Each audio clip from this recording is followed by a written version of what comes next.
Salut à tous et à toutes, c'est l'équipe Kuzobit et on se retrouve avec plaisir pour une nouvelle vidéo s'intitulant Bilbo le Hobbit, explication pour le Hobbit 3. Donc comme vous le savez, si vous suivez un petit peu notre chaîne, nous avons recréé les aventures de Bilbo et de la compagnie 13 nains. Donc, cette aventure est décomposée en 3 parties par Game Workshop, selon les 3 films. Donc pour le Hobbit 1 et le Hobbit 2, on a réussi à faire un scénario assez facilement, car les figurines correspondaient aux armées que nous comptions faire, et que les scénarios n'étaient pas trop compliqués, à part on s'est un petit peu arrangé pour les araignées, mais c'était tout. Donc pour le Hobbit 3, si vous avez vu le film ou lu le livre, vous saurez donc que c'est le tas de la bataille des 5 armées, qui est une bataille extrêmement importante pour la Terre du Milieu et très grande au vu des participants qui y prennent part. Et donc Game Workshop n'a pas recréé cette bataille en scénario car ce serait trop difficile, mais Game Workshop a créé 2 scénarios autour donc, de ce Hobbit 3. Le premier étant Feu et Eau. Voilà, l'image s'affiche à votre écran. Feu et Eau, vous pouvez comprendre aisément, c'est le titre d'un chapitre du livre Le Hobbit, où il y a, donc pour les participants, ça se déroule à Lagueville, quand Smaug se rend à Lagueville pour châtier les habitants qui s'y trouvent, car ils avaient soi-disant aidé la compagnie des nains. Donc pour ce scénario, donc il y a besoin de Barre l'archer, héritier de Garion, avec Arc-Lance, Fili le nain, Kili le nain, Bofur le nain, Oin le nain, Toriel, le maître de Lagueville, Alfred le conseiller, un capitaine des gardes de Lagueville, 36 gardes de Lagueville, 12 avec lance, 12 avec arc, et en figurine du mal, Smaug. Donc, vous avez la photo qui s'affiche à l'écran des figurines en présence. Donc pour les figurines du bien, vous voyez que ça fait quand même pas mal de figurines, et que si vous nous suivez un petit peu, nous n'avons aucune figurine de Lagueville actuellement. Donc c'est pour ça que il a fallu donc si on voulait continuer se les procurer. Mais bon, un problème se pose directement, 36 gardes de Lagueville, mais il coûte 20€ les 3. Donc il faut 12 petits blisters à 20€, donc ça fait très très cher. Donc c'est pour ça qu'on s'était dit en plus que ça valait peut-être pas tellement le coup, parce que ni mon cousin Philly ni moi ne voulions excusez-moi, à tout prix ces figurines. Donc on a dû trouver un petit arrangement pour pas que le prix grimpe, car c'était vraiment beaucoup trop cher. Donc on s'est dit qu'est-ce qui pourrait remplacer des gardes de Lagueville un petit peu moins chers.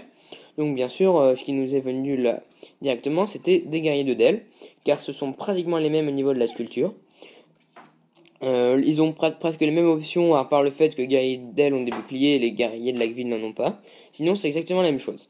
Du coup on est parti sur des guerriers de Dell, mais le premier temps c'est des boîtes de 10. Donc bon, 3 boîtes de 10 ça fait 30, c'est toujours pas assez. Donc du coup il aurait fallu 4 boîtes de 10. Bon, 40 guerriers de Dell Lagueville, je vous cache pas que ça faisait quand même un petit peu beaucoup, même pour le niveau prix c'est qu'on s'est déjà monté. Bon, du coup donc c'est moi qui m'en occupe, c'est pour ça que je parle un peu plus. Donc du coup je suis parti sur 2 boîtes de guerriers de Dell que je peins aux couleurs des guerriers de Lagueville, c'est-à-dire en bleu. J'essaye de coller le moins de boucliers possible pour qu'ils restent en accord au thème, et de les peindre donc comme si c'était des guerriers de Lagueville. Donc c'est donc assez facile, voilà, j'ai donc 20 guerriers. Il en manque 16. Vous avez donc le rendu qui s'affiche donc à la vidéo. Donc 16, il manque 16 guerriers. Alors là, qu'est-ce qu'on pourrait faire? Donc ce que j'ai fait, c'est que j'ai pris donc 12 corsaires d'Umbar. Donc vous allez me demander pourquoi ça n'a absolument aucun rapport. Simplement parce que les corsaires d'Umbar, par leur sculpture, ressemblent assez fortement aux miliciens de Lagueville. Bon là, c'est pas les miliciens de Lagueville dans ce scénario, c'est des guerriers de Lagueville. Donc vous avez totalement raison. Mais pour le futur, pour ma future armée de Lagueville, car du coup ça va m'en faire une armée, et pour la bataille des 5 armées qu'on essaie de recréer, on vous en reparlera plus tard, il fallait aussi des miliciens Lagueville. Donc du coup, on s'est dit que ces 12 corsaires d'Umbar, qui représentent des miliciens de Lagueville, pourraient servir de guerriers de Lagueville s'ils sont peints aux couleurs de Lagueville assez facilement, car même s'il y aurait un petit changement, on pourrait se dire que certains guerriers auraient perdu leur équipement, qu'ils n'auraient plus d'armure, etc. Donc on est donc à 20 guerriers de Dell et 12 corsaires d'Umbar, toujours peints aux couleurs de Lagueville. Ce qui fait que, étant donné que les corsaires d'Umbar sont des boîtes sur les anneaux, ça va un petit peu moins cher et ça amortit le coût qui est déjà assez élevé. Ensuite, il reste donc 4 guerriers à avoir. Donc du coup, je me suis dit, bon, alors les guerriers de Lagueville, ça se vend par 3. On va acheter un petit pack. Donc j'ai acheté un blister d'archer de Lagueville, d'où d'où les archers de la ville dans l'unboxing de Noël. Car tout simplement, j'ai fait le compte avec les options différentes options qui se trouvent dans les boîtes, et c'était ce qu'il me fallait, c'était 3 archers. Comme ça, en plus, vous aurez un tuto sur les vraies figurines. Donc, on arrive à 35. Oui, voilà, 35. Il nous manque toujours une. Qu'est-ce qu'on pourrait faire? Alors là, j'ai simplement choisi de prendre un capitaine de la milice de Laqueville, donc qui représente très bien. C'est une figurine de Laqueville, donc pourquoi pas un guerrier pour l'occasion, c'était pas non plus aberrant. Et tout simplement pour mon armée plus tard, un capitaine de la milice de Laqueville, c'est quand même assez important, donc je me suis dit pourquoi pas maintenant, ça pourrait être très bien. Donc ensuite, tout ça était quand même assez... On a fait quelque chose peut-être un peu compliqué à comprendre comme ça en vous expliquant. On a essayé de faire le plus clair avec quelques photos que vous avez à l'écran. Mais c'est vrai qu'on a essayé de... C'est surtout mon cousin qui s'est occupé de son arrangement pour que ça lui revienne un peu moins cher que les 36 guerriers de Laqueville. Parce que faites le calcul, 36 divisé par 3, parce qu'ils sont 3 dans les blisters. Et après vous multipliez par le prix d'un blister, ça revenait à plus de 200 € pour juste ce scénario. Donc c'était beaucoup trop. Donc du coup 240 € même. Voilà, 240 €. Du coup, pour résumer, pour les 36 gardes, il y aura donc 20 guerriers de Dell, 12 corsaires d'Umbar, 3 véritables archers de Laqueville, car il faut 12, j'avais oublié de préciser, il faut 12 lanciers et 12 archers, donc je serai à peu près bon. Et donc un capitaine de la milice de Laqueville. Tous peints aux couleurs de Laqueville, bien entendu, les guerriers de Dell peints aux couleurs de Laqueville. Donc ensuite pour les héros, que ce soit Philippe le Nain, Kili le Nain, Bofur le Nain, Oin le Nain, Toriel, on les a, pas de problème. Le maître de Laqueville et Alfred le conseiller. Comme vous avez pu le voir dans l'unboxing, je les ai achetés. Donc là c'était des héros, là il n'y a aucune alternative possible. Un capitaine d'Ingard de Laqueville, je l'ai acheté aussi, mais avant Noël, c'est pour ça que vous ne l'avez pas vu dans l'unboxing. Et Ben l'archer héritier de Guerlon avec Arc-Lance, donc vous l'avez vu à Noël, je l'ai aussi. Mais je me dis que dans le jeu, si je veux le faire quitter son Arc-Lance, il me faudrait peut-être dans une autre posture. Et donc je pense me l'acheter quand il est à cheval, à l'héritier de Guirion, quand il est à cheval dans sa nouvelle potion de Hobbit 3. Je pense me l'acheter plus tard. Donc voilà, déjà, le bien, c'était déjà assez conséquent. On est déjà 7 minutes de vidéo, mais bon, il fallait qu'on vous explique. Donc nous revoilà pour vous parler des figurines du mal de Feu et Eau. Donc ça c'est simple, il n'y a que Smaug. Donc comme vous pouvez vous en douter, on n'a pas réussi à se la procurer car c'est une figurine vraiment trop chère. Et on n'aurait pas réussi à suffisamment bien la peindre pour qu'elle soit assez jolie. Donc, du coup on s'est rabattu sur notre alternative qui est le dragon du Seigneur des Anneaux. Donc vous allez vous dire que c'est absolument pas les bonnes dimensions. Smaug, la tête d'un chaton. Le dragon qui fait à peu près 5 figurines de long. Donc c'est sûr, ça n'a rien à voir. Mais donc on va essayer de faire tout ce qu'on peut pour l'améliorer. Entre autres, on va faire déjà le vrai socle de Smaug. Puisque notre objectif n'est pas vraiment qu'il soit magnifique, notre dragon. Mais c'est surtout qu'au niveau du jeu, il y ait le moins de différence possible par rapport à Smaug. Donc le socle sera celui de Smaug. On le fera avec du carton.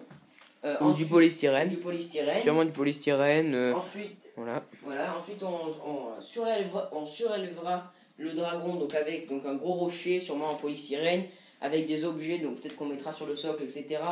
pour que le dragon soit à la même hauteur ou presque que Smaug. Le seul problème étant la longueur, qu'on ne pourra pas, grandir, parce que le dragon restera toujours peut-être un tiers ou un cinquième de la taille de Smaug en longueur. Mais bon, on fera ce qu'on peut.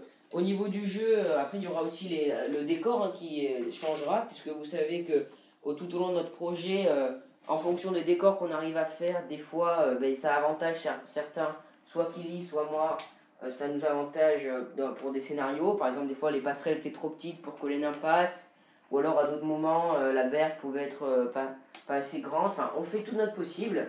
Et là, il y aura également donc les maisons de Laqueville qu'on devra faire pour ce décor sûrement. Et donc du coup, elles ne seront pas exactement sûrement comme Game Workshop les avait prévues.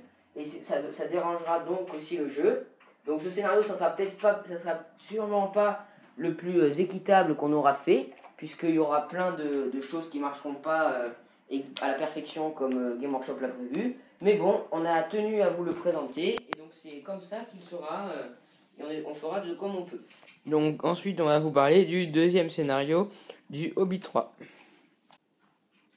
Donc maintenant, on va vous parler du deuxième scénario qui s'appelle La butte au corbeau. Donc vous voyez la petite illustration qui s'affiche sur la vidéo. On va essayer de vous passer des illustrations au fur et à mesure dans cette vidéo, car là on tourne en dictaphone et on va vous passer des images en support, car on a trouvé que c'était la meilleure solution pour faire cette vidéo. Voilà, donc ça sera une table sûrement différente donc de celle donc de Lac-Ville. Pour la butte au corbeau. Pour la butte au corbeau sera une différente, puisque Lac-Ville sera sûrement donc une table avec un lac gelé ou quelque chose comme ça, avec des maisons de Lac-Ville. Alors que là, on repasse sur une table un peu montagnarde, avec des rochers, des arbres, des bois morts, un escarpement. Donc ça sera totalement différent. Donc vous aurez 2 tables différentes pour le Hobbit 3. Et donc sûrement, vu qu'il n'y a que 2 scénarios, il y aura sûrement, attendez-vous déjà, peut-être il y aura peut-être un peu de retard et aussi un délai plus long entre le Feu et Eau et la butte au corbeau. Hein. Il n'y aura sûrement pas qu'un mois, hein, parce qu'il va falloir nous laisser le temps de faire une première fois la table et de la refaire une deuxième fois pour la passer de Mircoud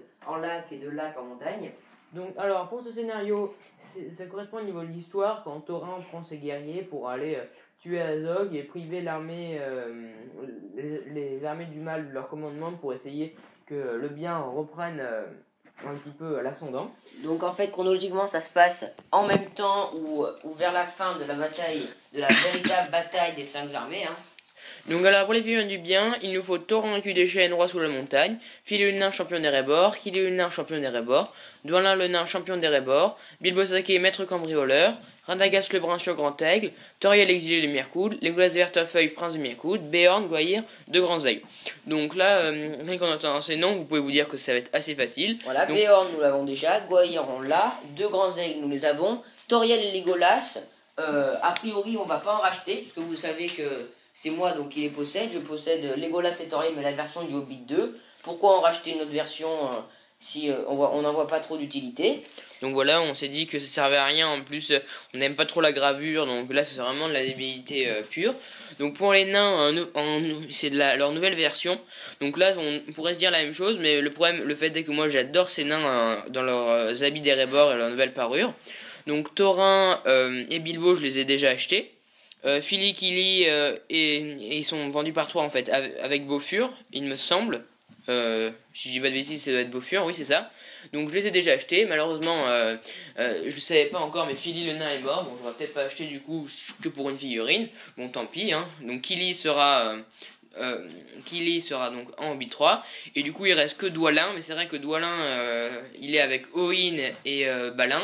Donc du coup il y aura besoin que de Dwalin. Donc ça c'est encore pour l'interrogation. Vous aurez Thorin, Kili et Bilbo nouvelle version. Dwalin je sais pas encore. Ça dépendra du temps que j'aurai, si je l'achète ou pas. Donc honnêtement ça dépendra pour deux. Juste pour vous dire, Fili, pourquoi on vous dit qu'il est mort si vous n'avez pas très bien suivi, c'est parce que donc dans notre projet il est mort donc dans les scénarios de Mircoud. Il a été tué dans les scénarios.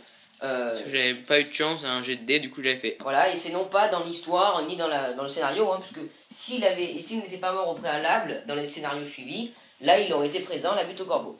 Donc c'est comme Feu et Eau, hein, il sera plus là. Alors, donc pour toujours Béorn, Goyir, donc on l'a dit, de Grands Aigles, on les a. Radagast sur Grand Aigle, comme vous avez vu dans l'unboxing, mon cousin s'en est chargé. Bon, en fait, on a longtemps hésité, est-ce qu'on rachète de Grands Aigles ou Goyir et on met un Radagast qu'on arrange sur Grand Aigle. Bon, parce que c'est vrai que ça coûte 50 €. Bon, mon cousin, il a finalement décidé qu'il le prendrait. Voilà, donc, vous l'avez vu dans l'unboxing. Donc le bien, pas trop de problème. Le mal, un peu plus, mais bon, honnêtement, c'est plutôt sur Feu et Eau qu'on a eu des problèmes. Donc il faut Azog, lieutenant de Sauron. Donc là, je vais laisser Philippe parler pour le mal. Donc Azog, lieutenant de Sauron, Bol, Castellan du Mont Gundabad, 3 capitaines orques de Gundabad et 36 orques de Gundabad. Donc pour Azog, pareil que pour Toriel et Legolas, la nouvelle version ne présente aucun nouvel avantage. Il n'est même pas en montée, il est simplement à pied. Donc je reprendrai mon ancienne figurine, ils ont juste changé la posture. Ensuite, donc pour les 3 capitaines orques de Gundabad, comme vous avez pu le voir dans l'unboxing, je les ai achetés comme il fallait. Bon, là on a un petit peu, Philly a un petit peu hésité, mais bon, il s'est dit qu'il fallait mettre un peu des figurines, on va dire véridiques un petit peu quand même. Voilà, après Bolg, Castellan du Mont Gundabad, pareil, je l'ai acheté parce que lui c'était débile de faire une conversion et puis surtout je l'aimais bien, hein, donc après il faut quand même en acheter des figurines. Et par contre les 36 orques de Gundabad, bon là je les ai pas fait. C'est le même problème que les guerriers de Lac-Ville. C'est des blisters, ça vaut hyper cher. Mon cousin en avait déjà 6, hein, comme vous l'avez déjà pu voir. J'avais déjà acheté donc 2 blisters parce que je les aimais, hein, c'était pour la collection. J'en avais fait un tutoriel avec un capitaine. Là donc du coup j'ai racheté les 2 capitaines.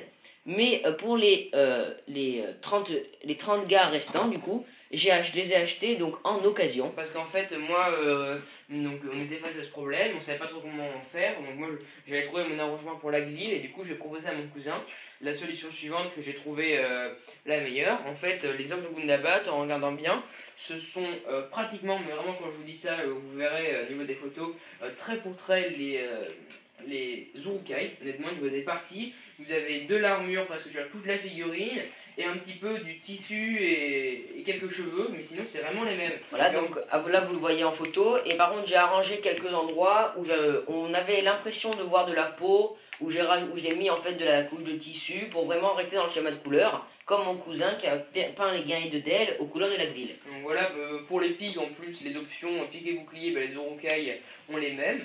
Et surtout les pics des Urukai sont même plus grandes et plus réalistes. Voilà. Et donc du coup, on a trouvé en occasion toujours sur le forum la destinée du Dunedain. Donc si vous ne le connaissez pas, on vous conseille d'y aller car il est vraiment très bien fait, les rubriques sont très bien.